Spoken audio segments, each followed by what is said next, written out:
തമിഴ്നാട്ടിൽ നിന്നുള്ള സി.പി. രാധാകൃഷ്ണനെ ഉപരാഷ്ട്രപതി പദത്തിലേക്കുള്ള സ്ഥാനാർത്ഥിയായി എൻ.ഡി.എ പ്രഖ്യാപിച്ചതോടെ ദേശീയ രാഷ്ട്രീയത്തിന്റെ ഒരു നിരീക്ഷണക്കണ്ണ് ദക്ഷിണേന്ത്യയിലേക്കായിരുന്നു. ആരായിരിക്കും എതിർപക്ഷത്ത് ഇന്ത്യാ സഖ്യത്തിന്റെ സ്ഥാനാർത്ഥിയാവുക എന്ന ചോദ്യം സജീവമായിരുന്നു. എൻ.ഡി.എയെ പോലെ ദക്ഷിണേന്ത്യയിൽ നിന്ന് തന്നെയുള്ള സ്ഥാനാർത്ഥിയെ ഇന്ത്യാ സഖ്യവും രംഗത്തിറക്കുമോ എന്നതായിരുന്നു അതിൽ പ്രധാനം. ISROയിലെ മുതിർന്ന ശാസ്ത്രജ്ഞനായിരുന്ന എം അണ്ണാദുരൈയുടെ അടക്കം പേരുകൾ ഉയർന്നു കേട്ടു. ഇന്ത്യാ സഖ്യത്തിന്റെ നേതൃത്വം കൂടിയാലോചനകൾക്ക് ശേഷം എത്തിനിന്നത് റിട്ടയർഡ് ജസ്റ്റിസ് ബി സുദർശൻ റെഡ്ഡിയുടെ പേരിലാണ്. സൈദ്ധാന്തികമായ പോരാട്ടമാണിത്.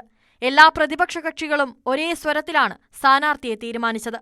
സുദർശൻ റെഡ്ഡിയെ സ്ഥാനാർത്ഥിയായി നിർദ്ദേശിച്ചുകൊണ്ട് കോൺഗ്രസ് അധ്യക്ഷൻ മല്ലികാർജ്ജുൻ ഖാർഗെ പറഞ്ഞത് ഇങ്ങനെയായിരുന്നു: ഇന്ത്യയിലെ ശ്രദ്ധേയവും പുരോഗമനപരവുമായ തീരുമാനങ്ങളെടുത്ത ന്യായാധിപന്മാരിൽ പ്രമുഖനാണ് സുദർശൻ റെഡ്ഡി എന്നതാണ് സ്ഥാനാർത്ഥിയാകുന്നതിന് കാരണമായി ഇന്ത്യാ സഖ്യം വിശദീകരിക്കുന്നത്. സമൂഹത്തിന്റെ വിവിധ മേഖലകളിൽ ഗുണപരമായ മാറ്റത്തിന് വഴിവെച്ച വിധികളാണ് സുദർശൻ റെഡ്ഡി പുറപ്പെടുവിച്ചതെന്നും ഖാർഗെ ചൂണ്ടിക്കാട്ടി. സുദർശൻ റെഡ്ഡി ആന്ധ്ര ഹൈക്കോടതിയിൽ ജഡ്ജിയായിരുന്നു. പിന്നീട് ഗുവാഹട്ടി ഹൈക്കോടതിയിൽ ചീഫ് ജസ്റ്റിസായി. അതിനുശേഷം സുപ്രീം കോടതിയിലും ജഡ്ജിയായിരുന്നു.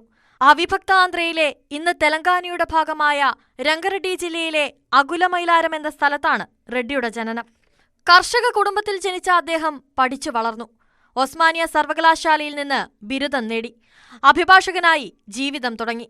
ആന്ധ്രാപ്രദേശ് ഹൈക്കോടതിയിൽ ഒരു കാലത്ത് പ്രതാപിയായിരുന്ന അഭിഭാഷകൻ കെ പ്രതാപ് റെഡ്ഡിയുടെ ജൂനിയറായി പ്രാക്ടീസ് ചെയ്തു.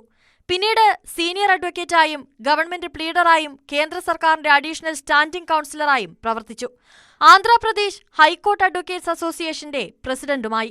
1993 ആന്ധ്ര ഹൈക്കോടതിയിൽ ജഡ്ജിയായി നിയമിക്കപ്പെടുന്നത്.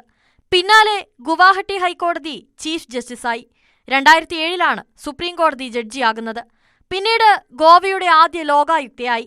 വ്യക്തിപരമായ കാരണങ്ങൾ ചൂണ്ടിക്കാട്ടി ആ പദവി ഒഴിഞ്ഞ അദ്ദേഹം പിന്നീട് നിയമത്തിന്റെ ലോകത്ത് തന്നെ സജീവമായിരുന്നു.